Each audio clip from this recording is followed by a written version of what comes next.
CM ఉంటే ఎంత ఊడితే ఎంత శర్మ గారు. చేతగాని వ్యవస్థలో చేతగాని సీఎం.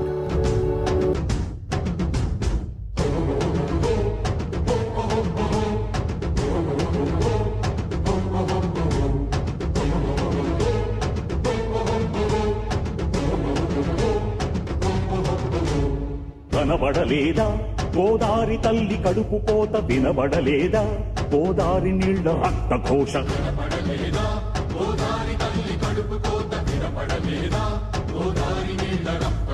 గుండె నిండ పాలున్న బిడ్డల కందించలేని తల్లి బతుకు దేనికని, వీళ్ళు నింపె నీళ్లున్న సముద్రాన పడిపోయే శాపం తనకెందుకని, బరువై దయ కరువై తను వెలియై ఇక బలియై, ఉప్పు సాగరాలలోకి వెళ్ళలేక వెక్కి వెక్కి పడు